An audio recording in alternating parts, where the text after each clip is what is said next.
안녕하세요. 언스테인영에서 ESG를 담당하고 있는 박재음이라고 합니다. 오늘 이렇게 만나 뵙게 돼서 반갑습니다.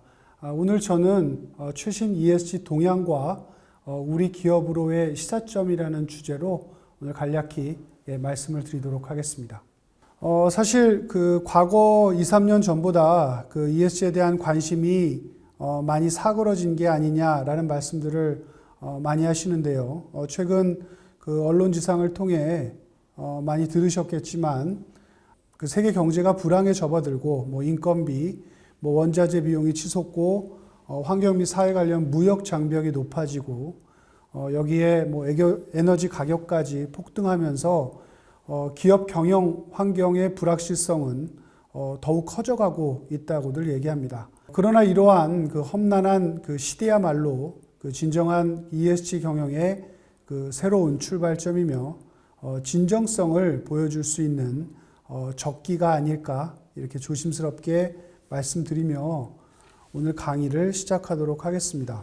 먼저 도입에 앞서 그 ESG를 고려한 그 기업 경영 전략이 무엇이냐 한번 정의하고 시작을 할까 합니다. 많은 분들이 이제는 그 기업 가치를 논의할 때 과거 전통적인 재무 성과와 함께 ESG 성과를 함께 고려하고 있습니다.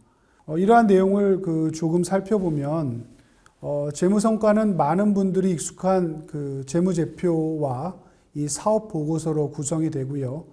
자료에서 보시는 바와 같이 특히 이를 공시하는 기준, 즉 전 세계적으로 합의하고 통일된 기준들이 마련되어져 있습니다. US GAAP이나 그 IFRS가 그것입니다. 이런 이유로 우리는 그 기업들을 비교할 수 있죠. 비교 가능성 측면에서 말할 수 있습니다. 하지만 아직 ESG 성과에는 이러한 기준 제정이 현재 진행 중입니다.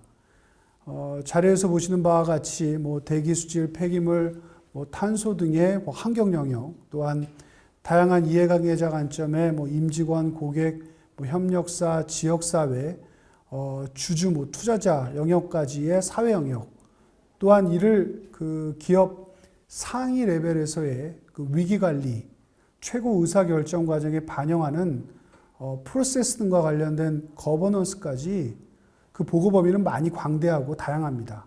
이를 측정, 공시하는 기준도 자료에서 보시는 바와 같이 GRI, 글로벌 리포팅 이니셔티브라고 하죠. ISSB, TCFD 등 앞서 말씀드린 그 재무 공시 기준처럼 이 통일된 기준이 아직 마련되어 있지 않고 더욱이 하나의 화폐 단위 등으로 환산되지 않아서 기업 간 그 비교 가능성도 쉽지 않은 상황입니다. 하지만 이러한 성과를 대외적으로 기술하는 그 프레임워크 방식에 대한 논의는 그 합의되고 있는데요. 자료에서 보시는 바와 같이 각 영역별로 기업별 의사결정 체계, 이행 및 관리 체계, 성과 및 대소통 등 일련의 논리적 체계를 구축하는 것입니다. 이를 사실 ESG 경영이라 정의할 수 있고 이제 이러한 활동의 구체성 그리고 신뢰성, 이 상세화 관점에서 ESG 성과에 대한 명확한 측정 체계의 확립과 공시에 대한 부분들로 초점이 모아지고 있는 사항이라고 말씀을 드릴 수 있을 것 같습니다. 서두에 좀 길었는데요. 그럼 본격적으로 오늘 말씀드릴 최실 ESG 동향에 대해서 말씀을 드릴까 합니다. 크게 5가지의 꼭지를 좀 준비를 했고요. 지속가능성 공시, 그 ESG에 대한 찬반, 그리고 미국의 IRA 법안, 그리고 금융섹터의 움직임, 마지막으로 그 재생에너지 관련 내용들에 대해서 말씀을 드릴까 합니다. 첫 번째는 그 지속가능성 공시 기준에 대한 내용입니다. 공시와 관련된 그 주요 글로벌 그 키퍼슨들의 얘기들을 살펴보면 그 현재 상황을 어느 정도 이해할 수 있는데요. 미국의 증권거래위원회 위원장인 게리 겐슬러, 우리가 그 ISSB 국제 지속가능성 기준위원회입니다. ISSB가 하는 일을 높이 평가하고 주목하지만 현재의 우리의 법률과 제도를 고려해야 한다라고 다소 보수적인 입장을 표명하고 있고요. ISSB 위원장, 그 단홍의 전 CEO였죠. 엠마뉴엘 파베르도 사실 작년에 제가 그 한국의 그 IFRS 총회에서 그 인사를 했는데 무척 피곤해 보이더라고요. 사실 전 세계적으로 합의된 기준을 만든다는 게 쉽지 않은 일이라는 거 충분히 이해가 갑니다. 사실 이분은 이제 새롭게 제정되는 이런 ISSB의 기준이 기존에 있었던 다른 지속 가능성 기준들과 완전히 다른 new something이 아닌 상호 운용성 측면에 대한 언급을 강조하고 있습니다. 같은 결에서 그 EU 집행위원회의 그 메이어드 맥기너스도 작년 말 통과된 EU의 이제 CSRD 기업의 지속 가능성 보고에 대한 그 법안이죠. 이 시작 단계부터 과거 있어 왔던 공시 기준 등을 적극적으로 수용하고 기존 시장에 대한 상호 운용적 측면과 향후 확산을 위한 방안을 언급하고 있습니다. 이렇듯 미국, 유럽이 공시기준 제정을 완료 시행을 앞두고 있고요. 보시면 기준 간 상호 운용성에 대한 이슈, 더불어 이제 온실가스의 직간접 배출이 아닌 가치 창출에서 발생하는 스콥 3의 산정, 그리고 중요성 뒤에 좀 자세하게 언급하겠지만요. 중요성, materiality, 인증 대상과 같은 수준 등이 활발히 논의되고 있는 시점에 있습니다. 그럼 그 각국의 상황을 좀 더 들여다보면서 말씀을 드릴까 하는데요. 글로벌 지속가능성 정보공시 규제는 작년 준비기간을 거쳐 올해 본격적으로 도입될 것으로 예상되고 있습니다. 현재 시점에서 당초 공포된 계획 대비해서 그 일정의 변경 등이 보이는데요. ISSB는 기준 최종안을 도출하고 올해 6월 이 자료에서 보시는 바와 같이 공시기준 최종안 발표를 계획하고 있습니다.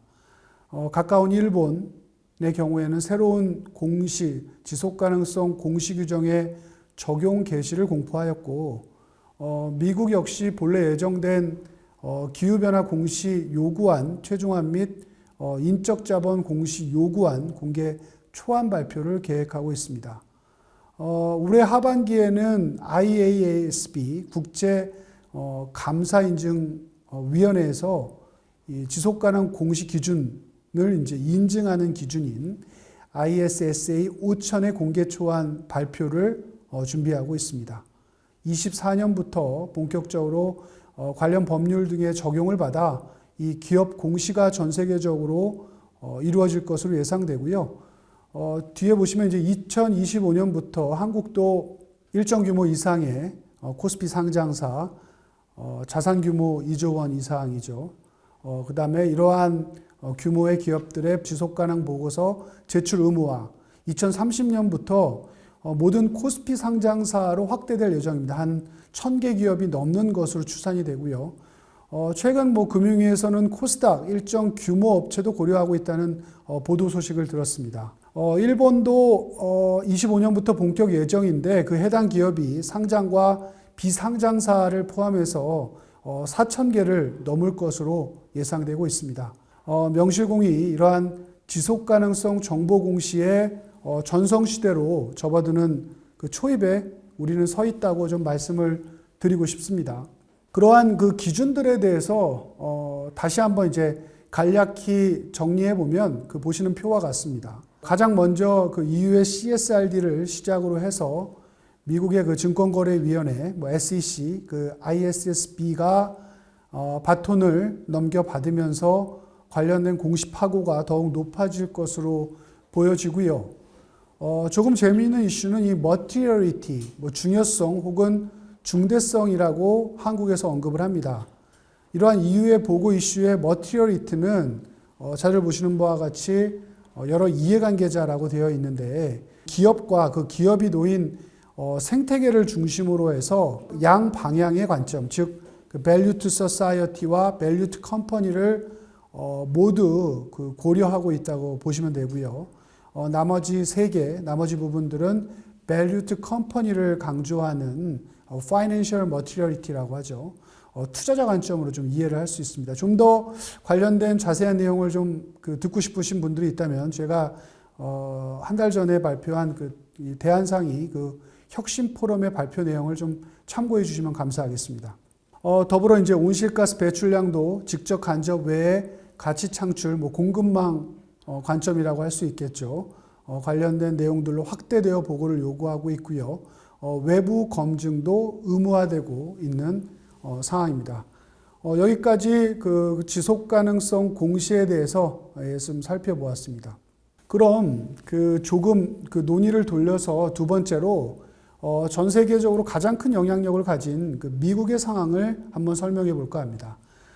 지난 22년 3월 미국의 증권거래위원회는 바이든 정부 출범 후에 기후변화 공시 요구안을 발표하고 적극적으로 추진하는 모습을 보여왔으나 사실 아직 발표된다고 하는 4월에 이 최종 규칙에 대한 논의가 내부적으로 있어 보입니다. 사실 그 자료에서 보시는 바와 같이 22년 6월 미 대법원은 웨스트 버지니아 환경보호청 판결에서 청정대기법 조항에 명시된 EPA의 전력발전소 온실가스 배출 규제 권한을 제한한다는 취지의 판결을 내렸고, 이러한 이제 이슈들이 정치 경제적으로 중대한 파급력이 있는 문제 등을 다룰 권한 등을 EPA나 이런 정부 부처, 이 산하 기관으로 위임해서 안 된다는 우려를 표명하였습니다. 사실 이렇듯 미 증권거래위원회가 제안한 기후변화 공시안은 ESG 이슈의 정치화가 증가하는 가운데 미국 내 공화당과 민주당의 열띤 논쟁의 대상이 되고 있는 상황입니다. 그럼 이러한 미국의 찬성과 반대의 상황을 좀 더 들여다보고 말씀을 드릴까 합니다. 먼저 반대 입장인데요. 자료에서와 같이 미국 의회 내 공화당은 하원에서의 과반수를 이용하여, 하원이 원래 예산과 세금 이런 것들을 주로 다루니까요. 예산 세금 절차 등의 사유로 이 SEC의 기후 공시안 등의 바이든 행정부와 민간 부분의 ESG 관련 입법 계획에 대한 반박 논리를 강력히 준비하고 있습니다. 밑에 이렇게 하단에 관련 기사들을 보시면 AP통신, 팍스뉴스 같은 경우는 이제 보수 언론이지만 이 하원의 이 공화당의 반대 목소리에 대한 기사가 되고 보고가 되고 있고요. 지난 중간 선거 결과 예상외로 민주당이 한 주지사 2석을 더 확보하면서 상원에서는 조금 우위를 보이는 경향도 있지만 사실 입법은 이 상원과 하원이 모두 동의하기에 향후에 첨예한 ESG 이슈에 대한 ESG 규제에 대한 양당 간 대립이 예상되고 있습니다.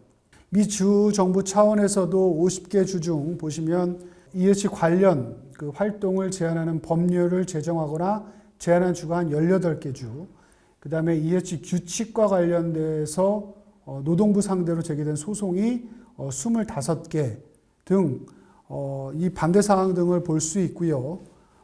전 세계적으로 큰 관심이 되고 있는 세 번째 내년도 대선에서도 ESG가 정치적으로 큰 쟁점화 될 것으로 예상되고 있습니다. 트럼프 대통령의 재선 도전 가능성도 이미 알고 계신 분들이 많을 것이고요. 지난 대통령 시절에 파리 기후 협정 협약 탈퇴 등으로 ESG 등에 대한 그분의 시각을 엿볼 수 있었던 것 같습니다. 자료에서 보시는 바와 같이 현재 공화당 내 또 경쟁자인 현 플로리다 주지사인 론 드샌티스의 인터뷰 내용들 보시면 ESG is a direct threat to the American economy and individual economic freedom 이라고 언급하면서 사실 이분 역시 ESG에 대한 관점도 예측할 수 있지 않을까 좀 생각이 듭니다. 그럼 조금 시각을 바꿔서 긍정적인 측면을 좀 말씀드릴까 하는데요.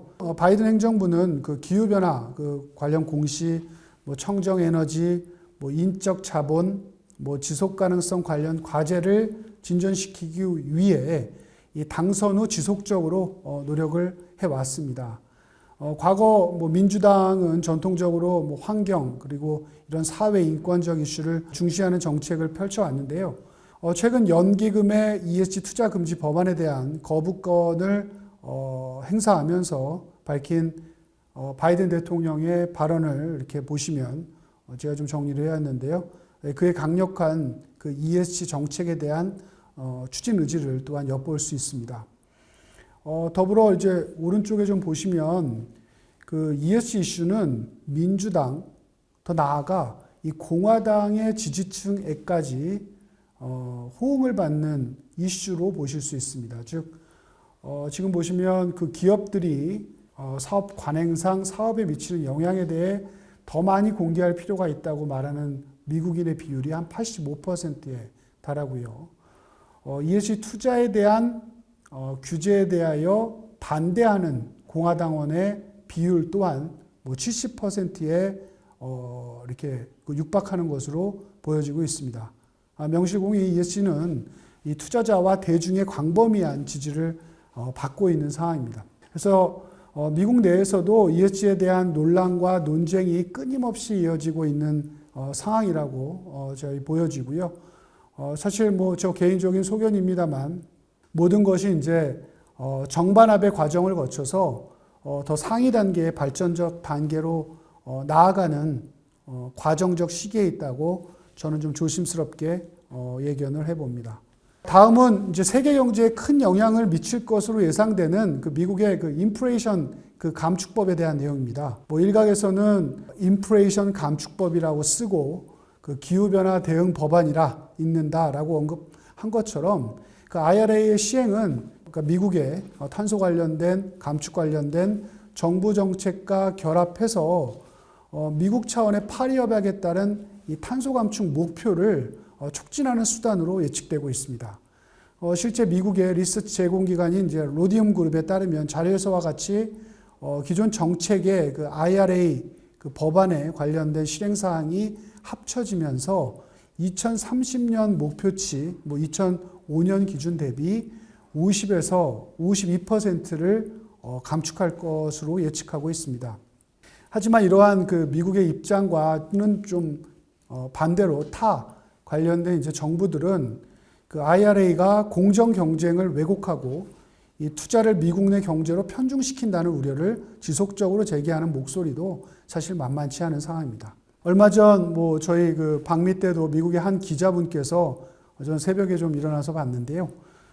IRA로 인한 그 미 동맹국인 이제 한국 경제에 대한 부정적 영향에 대한 그 질문에 대해서 바이든 대통령의 답변을 들었던 것으로 기억합니다.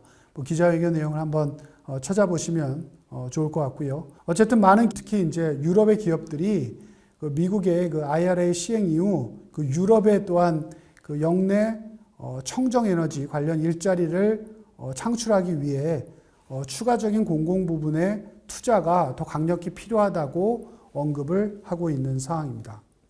다음은 금융에 대한 부분입니다. 사실 그 전 세계를 움직이는 큰 축 중에 하나가 이제 금융 부분이고요. 또한 이러한 금융 부분에서의 ESG에 대한 역할은 또한 무엇보다 크다고 할 수 있습니다. 최근 그 미국, 유럽, 아시아 금융 당국에서 기후 관련 위험들을 그 은행 부분의 리스크 요인으로 크게 인식하지는 않았지만 현 그 당국들은 은행의 건전성과 그리고 금융 시스템의 안정성에 기후 관련 위험이 미치는 정도를 이제는 체계적으로 측정하고 모니터링하고 이러한 위험을 완화하기 위한 방법들을 서서히 검토하고 준비 중에 있다고 보여집니다. 사실 제가 뭐 현업에 있는 사람으로서 뭐 선진 이런 금융 시스템 체계 내에서도 그동안 뭐 많은 기후 리스크에 대한 연구, 투자 관점의 노력이 있어 왔다고는 하고요. 뭐 일부 진전에도 불구하고 은행들이 그 이러한 기후 리스크를 전통적인 투자 프로세스 내에 반영하는 그리고 또 최종 투자 의사 결정에 반영하는 이러한 수준은 아직 그 가야 할 길이 멀다고 조심스럽게 말씀드리고 싶습니다. 이렇듯 앞으로 많은 금융권들이 이러한 기후 리스크를 효과적으로 관리하며 또한 한 걸음 더 나아가 선제적 대응이 필요한 시점으로 접어들고 있습니다. 아직 기업 내 기후변화의 그 위험성에 대한 그 온도차가 조금씩 다른 것을 인지하고 있지만 이제 장기적 관점, 롱텀 퍼스펙티브라고 하죠. 하지만 실질적인 준비가 좀 필요한 상황이고요. 이를 위해 그 각각의 기후 시나리오, 뭐 하이 리스크, 뭐 미디엄 리스크, 로우 리스크 이렇게 시나리오 관련된 뭐 IPCC 뭐 보고서 같은 데를 보면 그 분리를 할 수 있고요. 이런 시나리오별로 영향받는 기업의 어떤 비즈니스 모델, 기업의 상황과 관련된 기업의 전략과 온라인된 탄소 전략의 수립이 필요하다고 보여집니다. 또한 밑에 하단에 보시면 기업 내 이제 제가 많은 그 C레벨 분들을 만나다 보면 이 기업 현안이 많기 때문에 무척 이제 고충을 많이 토로하시는 분들이 많은데 이러한 그 기업의 어떻게 보면 현 상황을 직시하고 고려해서 사실 중요한 것은 이제 기업 고유의 경쟁력을 훼손하지 않는 범위 내에서 이 탄소 경쟁 우위를 창출하기 위한 기업의 내부 자원 확보와 이 투자 배치에 대한 준비가 필요하다는 것입니다. 마지막으로 이런 것들을 준비하기 위해서는 레토릭한, 그러니까 기본적으로 수사적인 그 기업 전략이 되지 않도록 관련된 정밀한 투자 기법의 개발, 즉 기존 투자, 이 은행의 이제 레거시 시스템 내에 이 기후 리스크 요소를 반영하기 위한 노력이 지속적으로 추진돼야 할 것으로 보여집니다. 이제 마지막인데요. 앞서 이제 제가 ESG 전성 시대에서 진정성의 시대로 접어들고 있다고 서두에 말씀을 좀 드렸습니다. 뭐 이제 명실공히 뭐 화석 연료에서 탈피해서 재생에너지 기반 경제로의 전환이 그 어느 때보다 중요한 요소라고 생각을 합니다. 근데 하지만 이제 과도기적인 상황에 대한 고민도 또한 필요한 시점인데요. 이 많은 국가들이 그 온실가스에서 벗어나는, 즉 이런 전환 과정에 사실 그 액화천연가스인 그 LNG 역할에 대해서도 계속 주시하고 있습니다. 예, 자료에서 보시는 바와 같이 2030년까지 글로벌 LNG 생산량이 약 40% 이상 증가할 것으로 전망되고 있고요. 이러한 예측은 그 사실 에너지 수입 의존도가 높은 그 한국 경제에 매우 큰 시사점을 제공하고 있다고 보여집니다. 뭐 오늘 아침에도 보도 기사를 살펴보니 이에 대한 그 사전 준비가 또 다소 좀 이슈가 있는 게 아니냐라는 그 우려의 목소리도 들리고요. 아무튼 그 2030년까지 EU 내 그 러시아산 천연가스는 LNG로 대체될 예정이고 또 공급 안정을 위한 저장 시설이 핵심 역할을 하게 될 것이라고 언급을 하고 있습니다. 주지하시다시피 이제 세계 각국은 그 대러시아 제재와 그 에너지 공급 난항으로 인한 이 파급 효과의 어려움을 크게 겪고 있으며 동시에 이 재생 에너지를 개발 사용하려는 시도는 또한 증가하고 있습니다. 이미 잘 아시는 바와 같이 그 재생 에너지는 전통적인 그 기존의 화석 연료 기반의 에너지와 달리 연료의 수입이 사실 없어 그 에너지 안보 강화에 매우 큰 역할을 하고 있다는 걸 잘 이해하실 겁니다. 많은 국가들은 우크라이나에서 전쟁으로 인해 러시아산 가스 의존도를 축소하고요.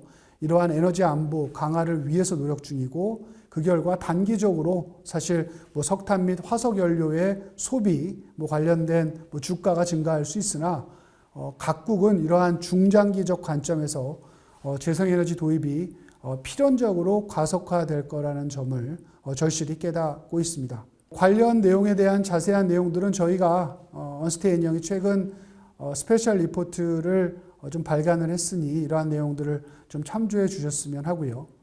우크라이나에서의 전쟁 발발 이후 세계에너지기구 IEA는 글로벌 재생에너지 공급 확대에 대한 5개년 전망치를 2021년 대비 28% 상향 조정을 하였습니다.